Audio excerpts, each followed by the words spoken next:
Hello everyone and welcome to the Armband. I'm Chris and as always Kieran is here too. So in today's show we've got a lot to preview really ahead of game week 13. We're going to take a closer look at Man United after Ruben Amorim's first game in charge. We've got a lot of data on captaincy too because it's a big one this week, trying to decide against if Salah is still worth sticking with, as well as selecting key players and replacements ahead of the deadline. We're bookending that of course by looking at how we got on last game week, as well as sharing our lineups ahead of this. Keek, how are you doing? Another green arrow for you.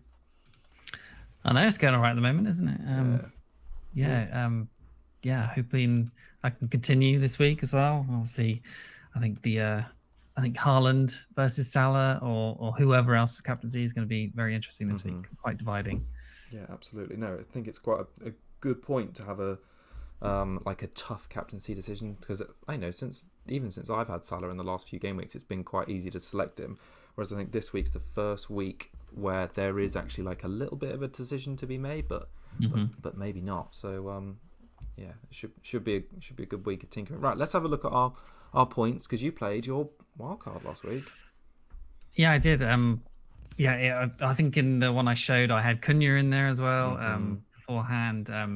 And then I was also deciding between Bruno versus Jackson, because those sort of price points were similar. So I could have got a Jackson instead of a Wissa and whoever else in midfield. And so I didn't end up picking Cunha or Jackson, which is disappointing. But 70 points was a green arrow. I ended up with Konate in the end because I thought that Southampton fixture looked obviously great on paper. Southampton at home. Big 0-pointer, and I'll probably be benching him for the next two. So, wanted him to get some points in the first one, and that was the value pick there, and didn't happen. Mazraoui in centre back, I'm not loving, or right centre back anyway, or is it right? Yeah, right centre back. Right, Gabriel came in well. He's got a yellow flag now. Hopefully, he didn't get too badly injured from the UCL last night.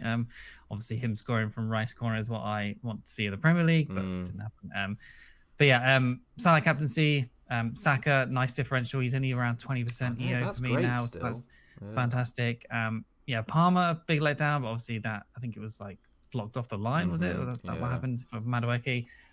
Vista, I went there just for the next two, like Everton and Leicester. Obviously great fixtures. Disappointing because I don't think I've ever owned him in FPL, and obviously he's been doing really good recently, and I just expected something from that game really. Isak again, disappointing. Should have been Jackson or Cunha, I guess, but fixtures are still there. Obviously Southampton this week, Crystal Palace away this week is obviously a good fixture still, so hopefully something. And then my big decision was actually João Pedro or Rodgers to start, because obviously Rodgers played Aston Villa, was it? I think no, Rodgers played Crystal Palace. That's right. Rodgers played Crystal Palace. So, and then I just went for my gut and played Pedro, and thank God I did, because if I hadn't done it, would have been a red arrow, I'd imagine. So Pedro coming in clutch. Fabianski bench not great, but is what it is. Probably was never going to play him. No. Green arrow. I think I landed at 56k. So I was hoping to try and get into the top 50k, not quite, but a green arrow, so I can't complain. Yeah, no, I think it's nice. What do you think about, I suppose we'll talk about Bruno a little bit more in a minute actually when we talk about United, but it'd be good, interesting to get your thoughts at him and Mazraoui as well. I had my last three transfers in FPL have been absolutely woeful. So Semenyo was week before last, and he's blanked in two good-looking games. Even after it looked like he should have returned in that Brighton game. He had a good chance, hit the post, set Evan Nielsen a really good chance, and he fluffed it. So he's been a bit woeful. Obviously, going into this game week, I was weighing it up on the show last week. I was pretty sure I was going to get Isak, and I did for Calvert-Lewin. I needed to get rid of Trent. I ended up choosing Dean, which I think was probably a bit of a risk. I did not know you did that. Okay, interesting. Yeah, but I looked up all the number. So Aston Villa has got the best expected goals conceded at home, and he had 3 home games in the next 4. And I was kind of thinking they're going to play their best team again after the international break. Dean had only played 1 game and got 3 assists for France in it. So I thought, he's in red hot form. There's no way they're going to rotate him. Free kick as well, right? He might have done. I'm pretty sure he got 3. He basically just did really well for France in their international. And I was like, oh, it's Garrett. Very likely he'll play, but play reduced minutes. And then he got benched the second time this season. But he came on and got a point, which I think probably like a wider point about FPL this season, which is just like how bad most of the defenders have been, like for just reliable points. Like I was happy just to get a point. So yeah, I don't know. It's a bit irritating because I thought the upside was there for those 3 home fixtures against Palace. Still got Brentford and Southampton, so he's not going to be like a long-term pick, but it's just a bit annoying that punt didn't come in really. So yeah, my 3 transfers have blanked, but I ended up scoring 80 this week, so with -4 it was actually 76, so it was a good week. Thanks to Flecken. Yeah. Didn't expect that. I know, thanks to Flecken, Cunha, Salah, Saka, like you said. I've had Saka. I haven't got rid of him, or I've had him for quite a long time, probably since game week 6, so yeah, a lot, like you said, a lot of potential gain there because he's got good fixtures and he's still like 20 or 22% owned. So no, I'm quite happy with the team, but just got a few defensive issues to iron out. But like I say, defenders don't seem to have much upside at the minute, so maybe it's not that important. Yeah, frustrating. Semenyo got his yellow card as well, so he's not an option for next week. It's annoying, but that's actually kind of good for my team because I had actually a benching dilemma whether to play him or not, but now I've got Wood at home to Ipswich anyway, so it's not the worst week for him to like pick up a yellow actually. So good fixture though, unfortunately. Yeah, you're right. Right, let's get on to talking about just this game week coming up. And first of all, I really want to just like have a bit of a discussion about Man United and Amorim really, because we saw quite a lot of movement for their players ahead of this, and you usually do get a new manager bounce, and they obviously had a bit of one under Rude, and coming into the Ipswich game, it looked a good fixture on paper. There was a lot of positivity inside the club, and I still think they've got a really good fixture against an Everton team this weekend who can't score. So their defence still bodes well for this weekend, but I don't know what to make of it. I watched like the highlights. I didn't think they looked too different from an attacking point of view, and defensively they still looked so open at times. Like Onana made some great saves in that game. Ipswich had the 6th highest expected goals of the weekend, 1.77 with 3 big chances created. I thought Ipswich were unlucky to not score more basically, and it was just thanks to Onana. They should have won. They didn't. Yeah. So I'd just be interested to get your thoughts on it, because I've been looking at defensive replacements. Mazawari got singled out for some like high praise after the game. Like Amorim said, we don't have too many centre backs, so we have to adapt some players. Thought Mazawari did very well, so smart, important for us. So I kind of think it's really good to hear that. If he's like 4.6, he can play a multitude of positions, and United's next home fixtures on paper are really good. So they've got Everton, Forest, Bournemouth, Newcastle, Southampton, Brighton, Crystal Palace. So at 4.6 million, he's still, I can see why you picked him on wildcard, because their home games are great, and for 4.6 million he looks to be like a pretty sure starter and a good price where you can feel like you could sub him out for those away games. But I don't know, it's just hard to get a gauge on him after one game week, and I'd just be interested in you as someone that bought him and played him and watched it, what you thought about them really. Yeah, I think at the same time as him being nailed on is good, that I was hoping for him to be the wing back, because like I said multiple times, like I think Delo is terrible, and Mazraoui is I think basically our second best player in the whole team. So he should be playing wing back in my opinion. But if he's he's a solid defender, I suppose, and if he has to play at the back, and hopefully he'll get his chance at wing back at some point. But obviously Armband played really well there. So is that going to happen? Is there going to be any chance of that? Maybe not, to be honest. I'll be fine to play him in the good home fixtures. Probably bench him in difficult ones away or stuff like that. So he's cheap. They're like the second best team for clean sheets this year. So obviously, even though they look open, they are keeping some clean sheets. So I think he's a fine pick. Most of the defenders at the moment seem to be pretty bad. Like everyone got on Hall thinking that might be a chance of clean sheets and stuff like from Newcastle, but that doesn't even seem particularly likely either. So like all these players that are cheap like have promise but aren't really doing much. I think I've seen Arsenal's defense numbers, or actually see go right to the top again. So Yeah. they might be looking like we should get back on the double defense sort of thing. So yeah, I think other than Arsenal defense, like everyone's sort of fair game. You can just pick anyone and they might do okay and they might not. Just the famous Gattuso thing of sometimes good, sometimes shit, mostly shit. Yeah, I think it's crazy. Like that is like a wider point to talk about defense, really, because trying to pick one at the moment is so difficult. Which is why partially I ended up on Dean, and even though he didn't do that well, like I'm not too worried about it. Like if you take a look at the last 4 game weeks, I've just sorted like the overall points for defenders. Wan-Bissaka leads the way with 24, but that's only thanks to his haul. And you've got players like Young, I mean Porro and Virgil, fair enough. Aina, Tarkowski, Emerson, Gvardiol, Mikolenko, Charlotte. So it's not like take a look at Young's points. He's been consistent. Yeah. And someone we've just not looked at. He's been super consistent. Yeah.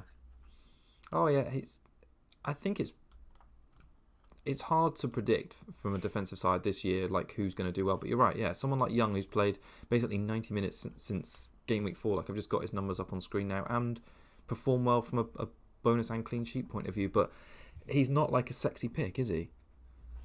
But, I mean, no. But he's doing well. And, like I mentioned about Wan-Bissaka being up there and Emerson, they're like West Ham have got 2 clean sheets in the last 4. And again, you wouldn't have fancied them going to Newcastle away in an evening game and keeping a clean sheet there with both of their like right and left back returning attacking or getting attacking returns. So, yeah, I think defenders are tricky at the minute. But just circling back to United, Bruno. So his ownership's still on the rise, even despite the blank. And I thought I'd look, because last week we took a look at how he played under Rude, and then compared to the 2 games compared to the last 2 games under Ten Hag.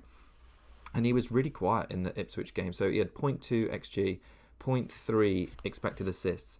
So in the 2 games under, I was trying to look at how he was different, basically. So in the 2 games under Rude, he entered the box 20 times, 10 per game, compared to just 5 versus Ipswich. So half as often getting in the box, and as a result of that, less involved from an attacking point of view. I suppose my question to you as an owner, because I was looking at him after those 2 big hauls and thinking Mbeumo's coming up to like a really tough run of fixtures. Is Bruno going to be playing right behind the striker? But I don't know, he just didn't look, I don't know, as far forward, as involved. What was your take on how he played? Yeah, I didn't watch the whole game, but yeah, he did look like he was sort of, I don't know, just floating in around the kind of 10-ish area, but then also a little bit further back in the 8 kind of area. So I don't know. Disappointing off the first one. If that is what he's going to be like, then he's not expecting him to last in my team, to be honest. This fixture obviously looks good on paper, but Everton have had like 4 clean sheets in a row, so I'm not expecting them to concede a lot, to be honest. So, but I think Bruno does have a good record against Everton. So, I think he's just looking like someone I'm going to sell in the next few weeks, to be honest. Just can't deal with him being 8+ million and not doing anything. It's just I ain't got time for that, to be honest. Sure. Those 2 games under Reed, like I assumed that would carry on because he looked like he was hitting form, and why would the sort of manager bring him further back where he's sort of been cuckolded a little bit by position by Ten Hag? So I don't know. I think it's just wait and see, but give him this game and then just judge from there. Yeah, assess. I mean, like I mentioned a minute ago, the United have still got the fixtures, and the reason I wanted to talk about them is because like investment in them was rife, and they do still have decent home fixtures on the horizon. Admittedly, they've got some tough away games against Arsenal, Man City, and Liverpool. But like, especially in defence, if you can find someone to rotate, but then is Bruno enough of a talisman to hold? So it is interesting after 1 game and another big one against Everton this weekend, just to get a flavour of what he's about, basically. And to be honest, I was also hoping for an uptick in their attackers, and maybe Rashford might be an option if he's played through the middle in this 3-5-2 formation that he likes. But yeah, he scored a goal, so 1 touch in the box, 1 goal, and he played 70 minutes. So I was kind of hoping he'd be a bit more influential under the new manager, and perhaps he will. Was that 1 touch in the box the whole game? Yeah, 1 touch in the box in the whole game. Yeah, and that was his goal.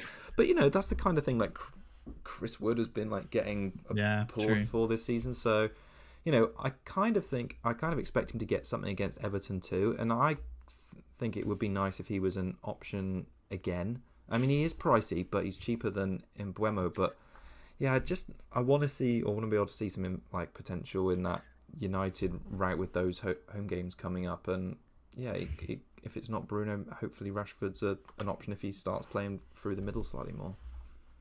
Yeah, I'd like him to be, but I don't think he's a striker. I don't think he's good enough for the through the middle role. He's not strong enough. He's not. Well, he was obviously fast enough, but he's just the holding the ball up sort of thing. Like someone like that Gyökeres from Sporting would be absolutely perfect. And Højlund can't seem to do it. Xerxes can't seem to do it. So yeah, maybe Rashford will play. I think Højlund's probably a better striker than Rashford will be. So, but I was surprised to see him get benched. Yeah, same. I kind of thought he would start after starting to. It's not like he had like a really heavy load in the international break. So yeah, I feel like nobody gives Højlund enough sort of game time. Like and the games that he does play, like you have Garnacho or Rashford being so selfish or that don't pass to him. So what are you supposed to do as the striker that doesn't get passed to? Like, so that's, I wouldn't say that's on him, that's on the team around him. But yeah, he's not an option in FPL right now. So Rashford would be great. If I don't know if he gets moved from that striker position, I'm not sure he'll get in the team because Garnacho and Ahmad and play wide, are going to play those positions. So he'll probably get benched. Interesting. Yeah, but, definitely. Give him this game. Assume he will start again at the front. If he does anything, then guess we'll see. Should we talk a bit about captaincy now, because it is a hot topic for this game week? Sure. Really. Right. So I've got quite a few options. So there's like 1, 2, 3, 4. It seems like most 6 of the options, I think. Yeah, that doesn't surprise me because most of the team have good, or most of the popular picks at the moment have good fixtures. So I think obviously number one on probably everyone's mind right now is Salah. 13.1 million now, 54%. So he's got up to the sort of levels of Mbuemo, which is crazy. But yeah, he's having a remarkable consistency season, to be honest. It's rivaling his sort of best ever FPL season where he got, I think it was over 200 points. So 8 double-digit hauls in 12 weeks is crazy. Blanked twice, and he's returned in 10 of the 12 weeks so far. Man City's defense, obviously, who they're against, their XGC across the season is 15.5, which is mid-table for them. But game week 10 to 12, they had the worst XGC in the entire league at 6.6 for those 2 games. An XGC average of conceding 3 in each of those games is crazy. And then obviously in the Champions League last night, 3-0 up, then went and conceded 3 as well. So something's up with that team at the moment. The defense is just not it right now. So the goals they conceded were childish as well, weren't they, at the end of that game? Gvardiol has been at the the mastermind of their demises recently. He's been at fault for at least 4 goals, I think. Big mistakes leading up to directly to goals caused by his mistakes. So that man is probably not very confident right now. And Salah is obviously coming up against him this week, which sounds good. So Liverpool's XG as a team, game week 7 to 12 the last 6 weeks, 10.69, which is third of all overall. Salah's XG is 4.5, is only bested by Haaland. He has had a penalty in there though. 10 big chances, which is first of all players, or mids, sorry. Shots is 20, which is third. 8 key passes, 2 big chances created, and XA of 0.78. So stats look pretty decent for Salah, obviously. I think many are going to be looking kind of at the fixture and maybe not be so keen, but as I said about the defense from City, realistically and his form right now, why not choose him, to be honest? On top form, City's defense is bad. Pep is self-harming, and the Liverpool have 8 points clear at the moment, chance to go to 11 points clear. Seems like a sort of mixture and recipe for success for Salah to me. And then in 14 appearances in the Premier League versus Man City, Salah's record is 7 goals, 4 assists. So he's got previous in his fixture. Just like against sort of Man United and Arsenal, he does well against basically all teams. And I don't think you should be scared of captaining him in this one. What do you think? I think it's, we're going to talk about more of the options. I think the only reason we're probably not auto picking Salah is because there is there is so many other options, because if you were basing it on form of Liverpool, which is very good, and if you're basing it on form of Man City, which is very poor, then it, like, on paper it makes absolute sense. But I suppose the very slight question mark, which you can't like evidence in any stats at the moment, is Man City are a good team underneath that, or can be a good team. So they could go to, I mean, they don't not like they have a great record at Anfield, but they could go to Anfield and get a result or keep the score down. They are a good team, but we're not seeing it at the moment. So I think that's why Salah's stock is way up. And when you're looking at his past performances recently, like the return upon return he's been getting, I mean, these numbers are crazy. It's like 13, 14, 9, 10, 12, 3, 10. I mean, you're right about the double digits he's got this season are absolutely amazing. 120 points after 11 game weeks. So, or 12 game weeks. If he kept that up, what's that? 36. That's 360 points if he keeps it up at this rate, which would be insane. Yeah, which obviously he won't. He won't. But yeah. No, it's just mad. I think I read on Twitter someone saying that it's like 1 or 2 less double-digit hauls than he managed like all of last season. Wow. So yeah, that's a little bit of perspective of how well he's doing right now. And then he's obviously got that. I mean, I know this is not football related, but it is interesting that he's been so quick after that Southampton game to come out and say the club aren't giving him a contract. Like, I can't imagine he turns on his form and turns it off to say, oh yeah, look, I can still do this kind of thing. It is a bit, I don't know, it is a bit selfish almost when Liverpool are doing so well. I'm kind of happy that they have a game tonight to see where if he's going to continue to give 100%. I assume he will, but just I'm glad that he's got a game tonight just to see what his sort of mindset is like after those comments. Yeah, no, also as well, I think the fact that it's Real Madrid, they've got to go full tilt, and City have had that game as well yesterday. So City have an extra day, to recoup. I was going to say like preparation, but they need to recoup, because you're right, they're defensively woeful at the minute. Okay, should I mention someone else? Yeah, absolutely, Okay, so I think in the poll on the YouTube channel, you've got Palmer there. So I'll go to Palmer. So, 10.9 million, 54% owned as well. So that's basically the same. Well, it's the same as Salah at the moment, which is interesting. 4 blanks in his last 5, though. So 2, 10, 3, 2, and 2. Not great. Obviously, Madueke blocking that one last week. But he's only had actually 6 blanks across the 12 weeks altogether. So the recent form is obviously concerning. Appears to be a kind of like a flat track bully so far this season. So got 17 versus Wolves, 6 versus Palace, 8 versus West Ham, 25 versus Brighton, 6 versus Forest, and 10 versus Newcastle. And then you got blanks versus Man City, Liverpool, Man United, and Arsenal. So this season seems to be playing well against the bad teams, and obviously that's not a bad thing. But obviously Villa, not really a bad team. Aston Villa have only kept actually 1 clean sheet this season in the Premier League. But their 15.1 XGC is putting them 5th best overall across the season. So that is surprising, even though they've kept only 1 clean sheet. So so game week 7 to 12, his stats have been shots 20, which is joint 3rd with all mids, XG of 2.21, which is 4th. Big chances he's not in the top 10 for mids. Key passes 15, which is 3rd. Big chances created is joint 5th. And then an XA, again, is not in the top 10 of all mids. So, for me, Palmer and the fixture probably don't have a bit recipe or a mixture, as I said before, as someone that looks like he should be considered this week. I think people are, but for me, the recent form, the fixture doesn't seem like a captaincy choice for me. Yeah, I think it's interesting in our poll that a lot of people have, 71% Palmer and 29% Salah.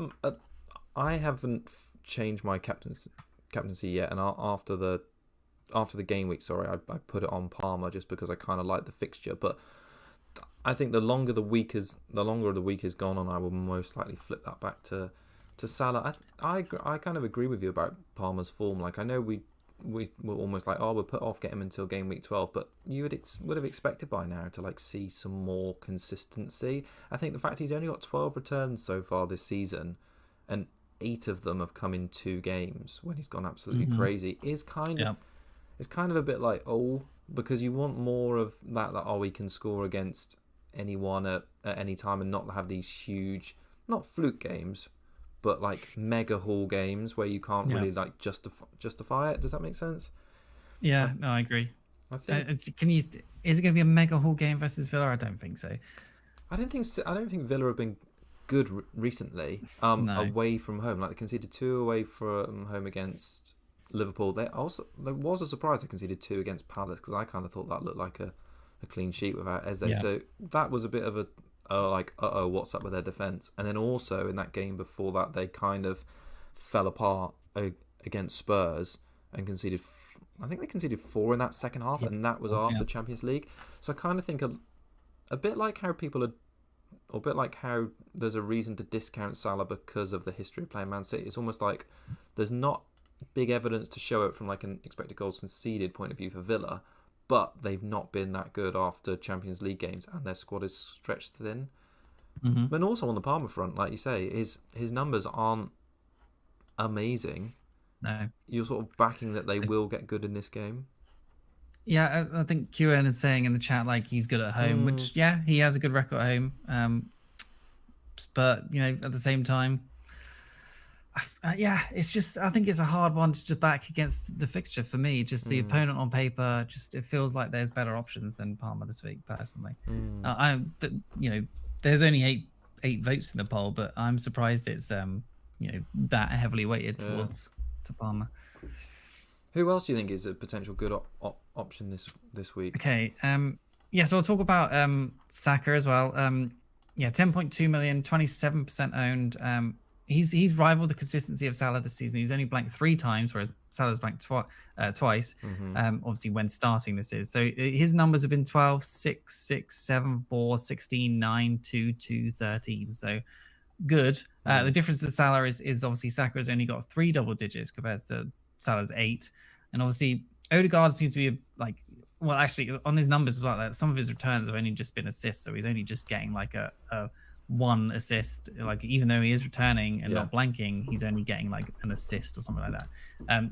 So I was gonna say Odegaard is a big plus for Saka's game. Obviously you can see it on the field. They clearly have a clear understanding of each other's game and feed off each other, and possibly Odegaard being back has been a big part of him getting that. He got this 13 this week. He got 13 I think in Champions League goal and assist. So the form is returning for him, and he hasn't been that great away from home, but last night it was Sporting away, he got a goal and assist, so maybe that shouldn't be looked into so much. So I think he could be an outside shout for captaincy this week.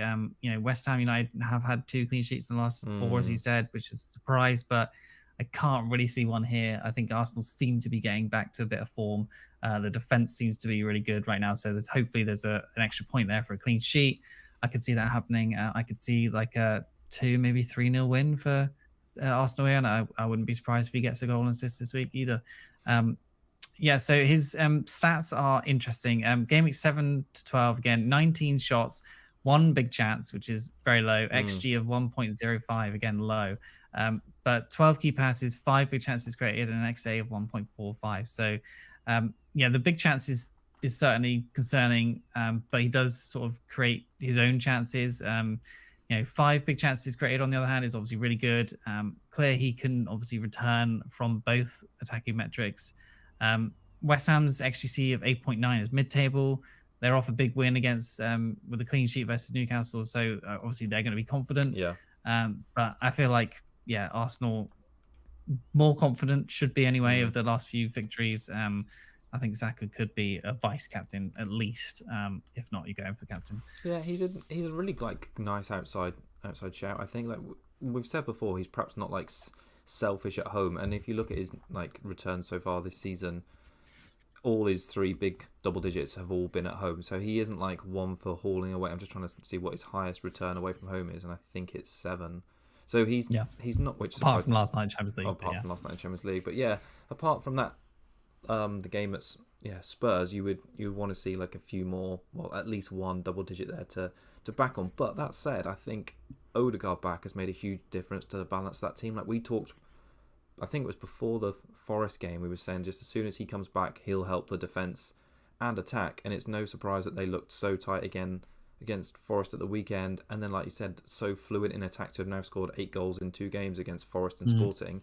So yeah, I wouldn't be surprised to see them score more goals this weekend. I always think with captaining Saka, it's just like the fear that he would just like have an assister type game.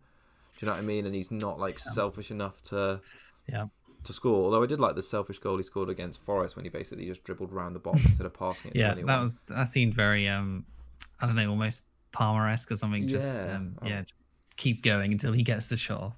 Yeah, I liked that, to be honest. But I'd probably put him in third position after Saka and Palmer this week rather than a vice captaincy. But I do like him as a shout. Fair enough. Shall I keep going? Yeah, why not? Yeah. Okay. Right. Who should I go to? Let's talk about Haaland quickly. Okay. Yeah, ownership has dropped obviously considerably. He's down to 15%. 15%. That'll be nice. 57%. But yeah, his form is obviously pretty bad other than the Champions League brace last night. So 6 to 12, he's got 2, 2, 2, 6, 2, 5, and 2. And obviously that's terrible for a 15 million asset. But his stats are still really, really good. The last 6 weeks, 31 shots is first, which is well ahead of the second place. 11 big chances, again, is first, is quite ahead of second place. XG of 5.94 is first, and Salah's was 4.5, I think, was second. So he's, again, well ahead. The assist potential is pretty low. 5 key passes, 0 big chances created. XA of 0.19, so he's not going to be getting too many assists. But yeah, the last 6 weeks, Haaland's XGI of 6.4 over 6 games, and he's got 21 points. And obviously, Salah's had an XGI of 5.3, which is less, and got 61 points. So there's a big 40-point difference there. That's crazy. So obviously, Haaland has had a ton of big chances, and he's just not been putting them away, which is obviously strange for him. But I feel like, last night, he gets a couple of big chances and he puts them away. So that can easily happen. He looked cross last night as well, didn't he? He looked like he was. Well, yeah, exactly. Like he's ready for that form to sort of go the other way, and it looked like it was going to start with. And obviously, 3-0, and it looked like they were cruising, like a completely easy win. And obviously, the comeback happened, but so that's probably going to cloud their sort of what looked like it was going to be an easy game and a confidence builder again into more of like the unknown of just like, City are in a bit of a dump. But so Liverpool's defense, like XGC of 6.4, is third best. 6 clean sheets across the season is top, and then they have the least goals conceded, which is 8 by far, with the second is on 13. So they've conceded 5 less goals than the the second best team, and that's obviously very good right now. So he's going away to Anfield, tough game. I can see some people certainly going for it or just leaving the captaincy on him.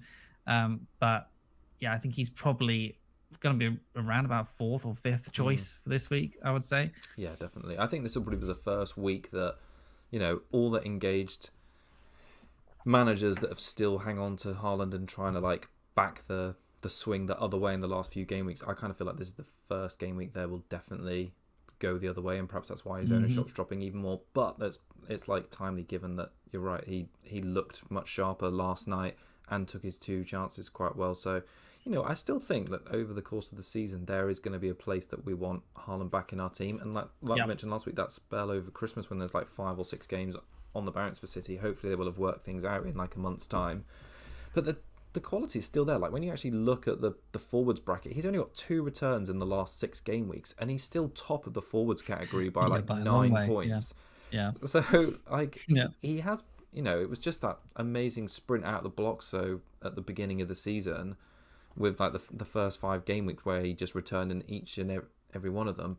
But then obviously since then there's been a bit of a slow decline and everyone's sort of caught back up. But yeah, for me, probably not if I had him, the armband, not on him this week. One person I would maybe consider who I don't think you've got mentioned is Mbuemo. So while we were chatting, I was just having a look. I mean, his numbers are terrible, but okay. And I mean, his numbers are terrible, but his home form has been very consistent so far this season. You're right about his numbers. Like he's dropped off a cliff in like the last 3 games, but his returns at home are still there. He returned in that Bournemouth game, which his numbers were not good, but if you look at all players so far over the course of the season for points at home, Mbuemo actually tops like Saka, Salah and Palmer. So he scored 60 points at home, Saka's 59, Salah's 53, Palmer's 51. So Okay. him and even Wissa's down in 6th on this list at 42. I feel like, Leicester are not a good team. They've recently sacked their manager. I mean, we know that sometimes does help a bounce, but they're still not a good defensive team.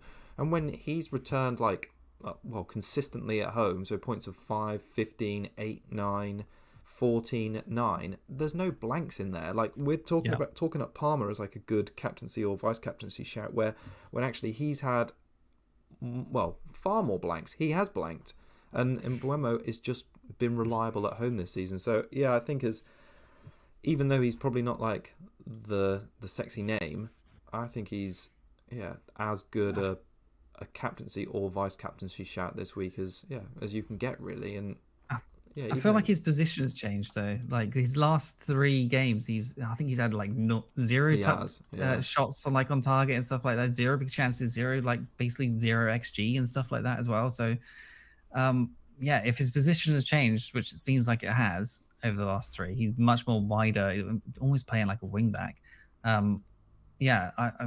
This fixture looks great on paper, but if he has all these chances and he's doing not much, like that Bournemouth at home game seemed like a great one for him, and he again didn't do basically anything. So right.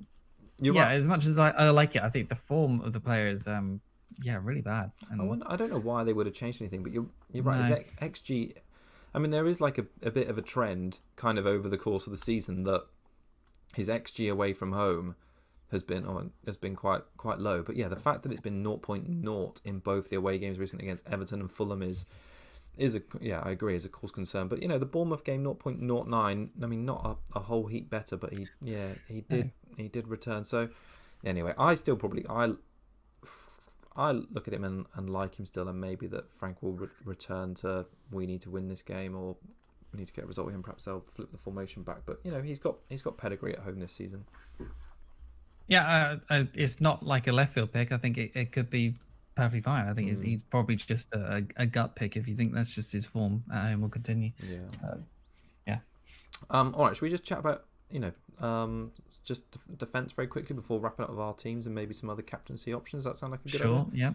Yeah. Cool. All right, so we talked last week a little bit about the quality of teams defensively in the league this season, and how none of them are really like making a strong case to be picked. And like I talked about at the start of tonight's show about how there isn't many consistent scoring defenders, and it's basically pick your poison and see what comes out of it, really. So I just want to get your thoughts on it as well, really. So only 3 defenders have hit the 50-point mark so far this season, whereas there's been 15 mids to do it and 10 forwards. And what I love most about that is that it's the 10 forwards that have come to the fore this season and actually given us some choice there, which does I think are more likely, as has been evidenced over the season, to chop and change between forwards for fixture runs rather than defenders.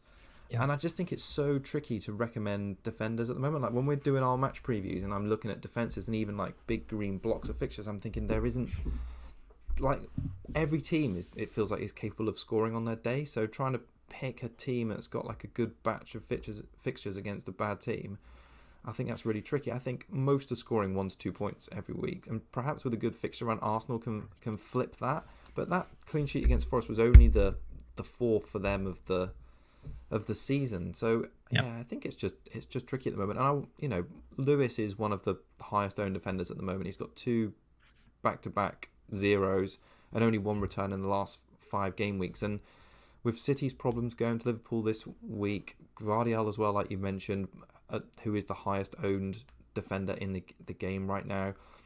It's just trying to look at players who might be giving you better minutes and for not as much money to invest in that forward line, and trying to pick out who my favourites were from that list. You mentioned at the top of the show that Young has been quietly consistent. I think Robinson, despite the fact that Fulham conceded 4 goals this past weekend, he's basically like a 90-minute man. Hall looked really good in the game against West Ham and has been really creative. Zaberni from Bournemouth's good, but I think it's really tricky. I don't know if you had to choose 5 last week for your wildcard from now, and I just think it's a nightmare at the moment. So I'd be interested in people in the chat who they've got their eye on. Obviously, Brighton have got some good fixtures from now for like the next 5 or 6 game weeks. So there's there's a chance you might take a punt on Van Heck, Veltman maybe, or if Dunk is back for the weekend. But I just think choosing defenders at the minute is a nightmare. Yeah, I agree. I had trouble filling out who I exactly wanted on the wildcard. That's why I ended up picking Konate, because I was just like, I don't know who I want. And Liverpool's defense has obviously been good. So, I kind of wish I went for like someone like Timber at 5.5, just because he seems, or even Calafiori at 5.8. He obviously came back after injury and straight in and looked decent. And obviously went off early, got the clean sheet locked. And that's obviously a good sign in most defenders. So I think you probably look at Arsenal double if you don't have it now. And then other than that, just it's probably Hall, it's Aït-Nouri for the rest of his good fixtures. And then maybe Mazraoui, as I said, like there's not many others. No, it's fun. I just kind of feel like last season we had a lot of choice, and maybe it was because Arsenal were playing so well and they were cheap. And maybe I'm just remembering City's like running with Guardiola, but it really doesn't seem like there's many exciting defensive picks like at the moment. Like Leif Davis for Ipswich is one of the most attacking defenders in the league, but you're not guaranteed any type of clean sheet with him, and you'd be worried about starting him in most games. So I think it's really it's really tough to pick out anyone really. Yeah, it's I don't know. It's you probably wait until Trent's back maybe and try and get back on him as a differential. Then that's about it. Just pick anyone. It probably doesn't matter at the moment. They're all just scoring 1 and 2. Yeah, and even Arsenal's fixtures aren't that hot until the end of the year. Like West Ham away, like we said, it's maybe they were good against Newcastle. Man United at home, it'll be a difficult game. Fulham, Everton, Crystal Palace, Ipswich, and Brentford. So there's maybe 2 in the next 6 there. But I think it's really tricky to predict at the minute. Agree. All right, should we wrap up and talk about our teams ahead of this weekend? I was going to do one more captaincy. Okay, cool. I just want to talk about Pedro, because people might even be considering him. So when he's played more than 60 minutes this season, he's blanked only once. He's had a 2, 8, 8, 1, 11, and 2. He's a leader at Brighton now, and obviously he's looking at it like it on the pitch. 63 minutes the weekend is a little bit of concern, but you have to assume they're kind of easing him back in for injury after injury. Great on the bonus point system. He's got on 2 or 3 bonus points every time he's returned. 9 shots total. Total is pretty low. But 5 big chances is great. 6 key passes, 3 big chances created. XG of 1.28 and XG of 1.72. So that's good enough stats. They've not got on a pen yet, or I don't think they have. And obviously Pedro hasn't had the chance to take it or been on the pitch, even if he was. But so I think we're sort of only sort of scraping the surface of what Pedro is capable of, to be honest. So I think he is an outside shout for captaincy. Saints have the worst XGC in the league on 25.6 across the season. Last 6 weeks, they're still the worst at 14.5, which is 20th. So 23 big chances conceded in the last 6 weeks, 18th. 120 shots conceded is again the worst in the league. So I think this game for Brighton is possibly a 4 or 5-0. That I think they could maul Southampton here, to be honest. So it just seems like a game obviously Southampton versus Liverpool. Southampton are just trying their hardest just to do something, but just in this game where they're kind of a little bit, the pressure's off a bit. I feel like just Brighton could just maul them. They do this against a few teams. They just look like they're just won't stop scoring, and this could be one of them. Yeah, no, I have that fear this weekend and not owning Pedro, to be honest. But I'm backing Chris Wood because I think I've just got up on screen who's got the worst expected goals conceded away from home this season, and Ipswich just pip Southampton in that front. But fair enough. I've never owned Pedro, and I it would have been such an easy move last week, and I don't like to have transfer regret because you can never pick the right player every time. But when it could have been such an easy move to just get Pedro from DCL and not have to take a hit. It would have been nice, and I've obviously sacrificed it by going Isak, and he's blanked, and Wilson's come back. You kind of think, oh man, I've just gone a different path here, and even just transferring Isak to Pedro just seems like a bit of, I don't know, a bit short-termism, but I'll probably get him after this game week for Wood. But you're right, he looks, I think he just looks like such an important player for them, more so than I thought he was. He wasn't that, like that pass from Matoma's goal. it was great, just gorgeous. It was great, yeah. And I'm pleased, like, to be honest, that the low price forwards are excuse me, are being so baller this season. Like even Cunha as well, just like some absolutely. I was going to mention he's an outside chance for captaincy as well. To be honest, yeah, both of these guys in great form, and you'd probably only not captain just because of price tag. Like we both think both are on penalties as well. Both have got good fixtures. Same with Wood. Like we haven't really spoken about him as a captaincy shout, probably just because he was benched last game week against Arsenal. But like he's right up there as like one of the highest scoring strikers so far this season, and he's up against like Ipswich, who've got the worst. I mean, you'd just be unthinkable to captain Chris Wood, really. But like numbers wise, 8 goals so far this season, and once he's registered 2 goals, he's probably locked in this game week for somewhere between like 7 and 9 points. So yeah, I'd expect him to score. So I think there's lots of options this week. Pedro, Cunha, Wood. Yeah, it's going to be it's going to come down to the wire who I choose, and it's Friday night as well. We've only got 2 days to think about it. Yeah, if you're not going Salah, then just take your pick. Honestly, yeah, go for it. I think it's just one of those weeks, isn't it, where you can go outside of the box. Yeah, absolutely, and it might come in. Yeah, and 2 of those weeks when I've gone outside the box is helped my season dramatically with Saka in one of them and against Saints, and then Mbuemo in a week where I think Haaland had someone crazy easy that week and he blanked, and I had Mbuemo. Oh, it was the really, game really against Southampton. It was the one like we were all like waiting for as Haaland owners, and it was he got 1 goal. Yeah.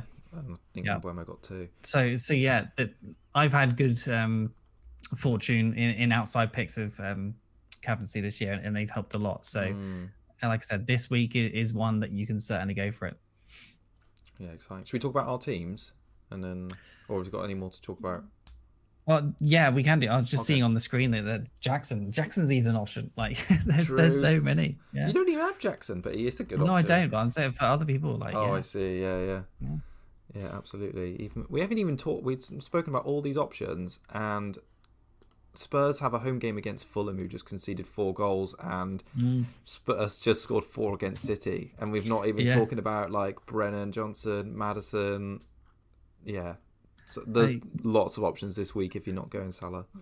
Yeah, the problem with Spurs, as we've said before, like you just don't know which one's going to haul each week. Yeah, they might lose this weekend, and they got they probably will. That's what they do. They beat the good teams and lose to Ipswich. Was it the Ipswich? It was Ipswich they lost, and then Palace they drew with. Was it? Yeah, no, I think they lost to Palace as well. Actually, 1-0. Oh yeah, okay. Yeah, amazing. All right, let's talk about our teams. Do you want? You go first. Okay. Team is pretty much the same. I think I'm benching Kanate and just bringing in who is it? I'm bringing in Ait-Nouri off the bench to start. And then everyone else is basically the same. Rodgers, I'm still keeping benched. Hall, I think I'm still keeping benched. But don't mind him if I have to. If Gabriel's possibly injured. But at the moment, Saka captain. Oh, Salah captain at the moment. Vice is on Pedro, might end up just on Palmer probably, or someone like that. But yeah, I think my team looks decent enough. Hopefully Visser as like my pick instead of Cunha or Jackson or whatever can do something this week. So that fixture looks great. If they can start scoring goals for fun like they were a couple of weeks ago, that would be fantastic. But yeah, just seeing that their striker back called Igor or something, who they bought in as like a number 9, is fit again now, and he seems to be. This is coming off for him, and didn't really see that coming when I picked him. So that's unfortunate. So hopefully he's not going to be a 70-minute man instead of 90-minute man from now on. Team looks fine. I think Isak with the Wilson worry now. Like there's a few issues I'm seeing in this team already, like Visser, Isak, Bruno. They're issues that I might need to start looking at. But for now, it looks good. Yeah, and that's so typical as well. Like you said, you were weighing up. I don't think when we did the stream last week, I don't think you had Kanate and Visser in the team at that point. And it's crazy. Like Cunha and who else was it? Someone cheap though. I think it was Van Heck or something. I think I had Sanchez in goal. That's right. That's right. Yeah. I mean, I know that Van Heck and Sanchez, but like how paths happen now, like Kanate and Wissa, like it could be that I was going to say that from next week, one of the things we're going to have to look at is Brentford's good fixture run is coming to an end. Is there an opportunity to get off them to get on someone else? So yeah, definitely. And Chris Woods ends as well next week. So yeah, it's a bit of change again. All right. So you're pretty locked in then on Salah captaincy after all that. Not fully logged in, but I do like him as an option. Like, why not? Hopefully he does all right tonight against Real Madrid. Maybe a goal just to keep up the form, and then it probably will stick on him. It's interesting. Our sample size, even though it's only small, and I'll have to look at some other places. People are generally preferring Palmer out and over Salah at the moment. So maybe he will be a differential captaincy in his own right, really. But yeah, I think the team looks good. A lot of home fixtures this week for your team in there, which is nice. Yeah, there's a lot away last week, so yeah, decent. All right, let's have a look here. So a few. Why did I not see an orange flag on your Gabriel? Maybe you took it beforehand. Yeah, I did do. Yeah. A couple of red and orange flags of mine still. Obviously, so many. Like I say, I had him benched anyway, but it does make my bench look quite weak this week. So I got Flecken in goal. I'm starting Milinkovic, Gabriel, and Greaves at the back, and Buemo, Salah, Palmer, Saka, Wood, Cunha, Isak. So I'm quite happy with the majority of the team still. I think the front line looks strong this weekend. The midfield looks strong. It's just the defence. Like I think Milinkovic, good fixture, fine. Gabriel, fine. Flecken, I think fine. It's just this like defender slot, and I don't really want to use a transfer. So I'm kind of hoping that Greaves, who was apparently training last week and didn't make it, is able to play in that, because the upside of defenders at the minute is so small. Like I wouldn't even want to gamble on getting someone like a United defender for this Everton fixture on a one-off. I'm kind of thinking that I'm going to, I don't know, hopefully Greaves is playable. And then I've got two. Has he been starting? I don't know. No, he didn't. He wasn't in the squad at the weekend, but in the week before that, McKenna said he'd been training. So hopefully we'll get a better update. But I'm hoping I can get away with playing Greaves this game week, and Dean's got 2 back-to-back home fixtures after that, which I'd be happy. And then by that time, I'm thinking I might be able to switch Dean back to Trent. So, yeah, I don't know. The team just looks a bit unbalanced, and I think Semenyo is almost like a bit too expensive to be on the bench at the minute. So, yeah, I think I'm more than likely this weekend going to roll my transfer and just see how that plays out, because we've got 3 games in a week. But I want to get the captaincy right, because I've been on such like a good upward trajectory since like game week, whenever it was, and I snapped at Haaland and I did my 4 transfers. I've gone from like 4 million to 1.4 in 4 weeks, and last game week was like 200k. So I've got I'm on the right direction at the moment, but I don't want to drop the ball with the captaincy this weekend and screw it all up. So I think at the moment, even though I've got the captaincy on Palmer at the moment, I'm feeling Mo. But I also do quite like Cunha this weekend, I have to say, just because he's in such hot form. Not in Buemo, like you. Yeah, he's a good option as well. I like. I would. No. Yeah, at home. That's tasty. There's so many options this week. Yeah, I don't know. Milinkovic captain for bullet. It's this week he gets the goal. I think it must be. It must be. Yeah, I'm really unsure about it. And hearing all the numbers, it does make me think Salah just seems like the sensible option, and because of City's form and Salah's form. But it just feels like there's you can take like a risk this weekend. So if it's not Salah, then it's what, Cunha? Is that what you're saying? No, if it's not Salah, it's someone between Palmer, Cunha, and Buemo. So that narrows it down, doesn't it? They've all got good. They've all got good fixtures. They do. They've all got good fixtures. Yeah, I don't know. I think it's difficult also to say because the Real Madrid game hasn't happened. Chelsea away in Europe haven't happened. I want to see it. Obviously, I expect I'm not sure if it's away actually. Their game in Europe hasn't happened, so I don't need to see how much rotation. But there's obviously the press conference. So undecided even after all that. I'm seeing what everyone says in the chat. I mean, Spurs scored 4 against Villa, so that could Chelsea happen. Could do it. Yeah. Yeah, but it's just the lack of form with Palmer. Yeah. Don't know. Yeah. Sometimes you got to take that gamble. It's just that someone's not in form, until they are, So yeah. I saw a good video of him today, like doing some training with Gianfranco Zola on the Premier League channel, which was like Okay, quite nice. sweet, and it just made you think, oh, Palmer's nice. Maybe I should captain him. Fair. Yeah. That's as good a reason as any. That is a good reason, any. Yeah. Cool. All right. Have we got any more to chat about? I feel like we're leaving this really open ended, and we haven't decided. I mean, yeah. Hopefully, I think the top option probably is Salah, Palmer, then what? Mbeumo, maybe, and then Saka. I think it might be fourth-ish, Haaland fifth-ish, and then no, then you can just Cunha ahead. Go Cunha and else. Wood ahead of Haaland, I think. Yeah, I think just number-wise, stats-wise, see. Haaland would be up there. Right. It's just dependent on your team and just who you fancy. Oh God, it's difficult. I knew the poll wasn't going to help everyone. Yes, yeah. This is discussion more than outright. Do that. Yeah. Biblical Reaction says I'm playing Trent and Virgil. I love that. QNTV says Pedro. You love Pedro as well, Keek. So yeah, I do. Southampton home. That's when I captained Saka a few weeks ago. Got 16 points. Nobody else did. Well, that's true. The Southampton game is always good. Anyway, we better plan our show next week because the game week. I don't even know what game week we're on. Game week 14, I suppose it'll be. Starts on Tuesday evening. Yeah, so we'll have to Monday. We'll see if we can get a quick stream. We'll put a coming soon scheduled stream. That's what they're called. Up and everyone can join in. But yeah, we've got Friday deadline followed by Tuesday. I love it when it's like the 3 games in a week in early December because it feels like you can make a bit of a difference. Right, let's wrap up now. Football to watch. Then. There is more football to watch. Yep. Yeah. Cool. All right. Thanks everyone for joining us.